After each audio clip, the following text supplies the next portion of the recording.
warahmatullahi wabarakatuh.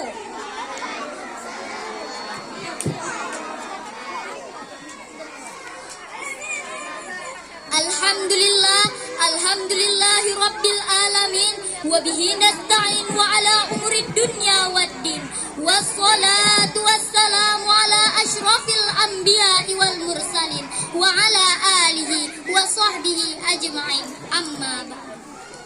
Dewan juri yang arif dan bijaksana yang kami hormati, abi dan umi guru yang kami muliakan, dan saudara-saudariku yang dirahmati Allah Subhanahu wa ta'ala. Pertama-tama, marilah kita panjatkan puji dan syukur kehadiran Allah Subhanahu wa ta'ala yang telah memberikan nikmat kepada kita, dari nikmat yang paling kecil sampai nikmat yang paling besar, yaitu nikmat iman dan nikmat Islam. Salawat beserta salam semoga selalu terlimpah curahkan kepada junjungan kita, revolusioner Islam sedunia, pendobrak kebatilan, penghancur kemungkaran, pembawa rahmat seluruh alam, yaitu baginda alam, habibana wa nabiyana wa maulana Muhammad sallallahu alaihi wasallam. Pada kesempatan yang berbahagia ini, izinkanlah kami menyampaikan nasihat singkat yang berjudul Ingat 5 perkara sebelum 5 perkara. Saudara-saudariku yang dirahmati Allah Subhanahu wa ta'ala, sebagai seorang muslim, kita mempunyai kewajiban untuk memanfaatkan waktu sebaik mungkin, karena waktu adalah hal yang sangat berarti, yang mana sedetik yang telah berlalu saja tidak dapat diulang kembali. Itulah mengapa di dalam sebuah hadis Rasulullah mengingatkan kita untuk akan 5 perkara sebelum 5 perkara. Dari Ibnu Abbas radhiyallahu anhuma, Rasulullah pernah memberikan nasihat kepada seseorang yang berbunyi, Iqtanim khamsa. Besar.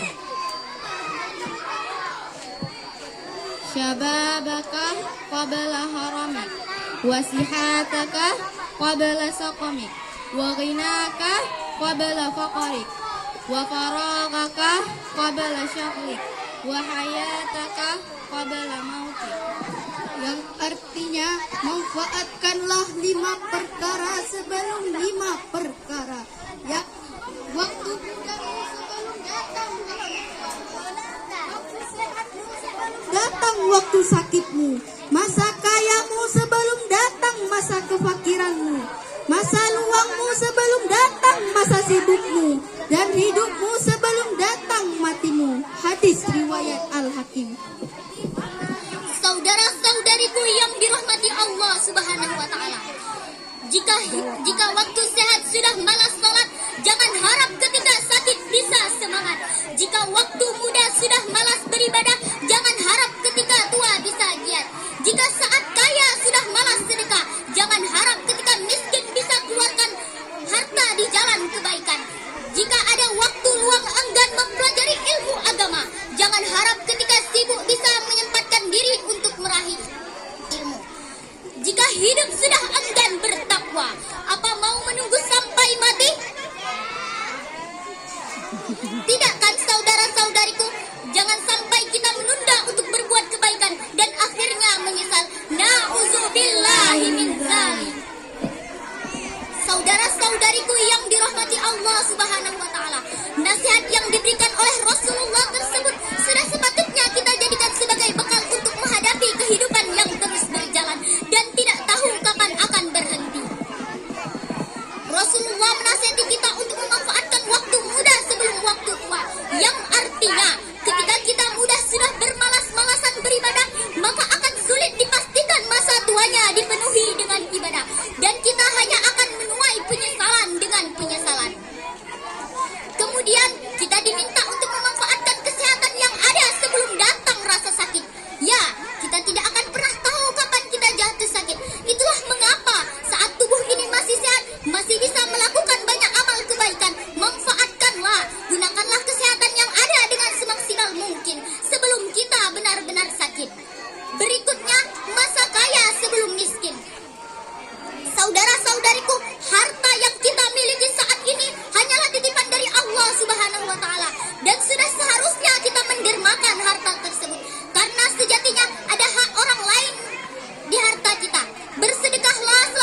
kematian adalah sesuatu yang pasti, sesuatu yang tidak dapat diprediksi kapan akan datangnya.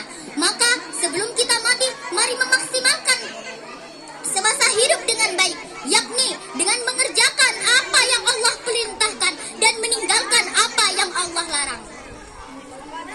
Saudara-saudariku yang dirahmati Allah Subhanahu wa taala, sesungguhnya kehidupan di dunia ini hanyalah sebentar saja dan penuh dengan senda gurau belaka. Kehidupan yang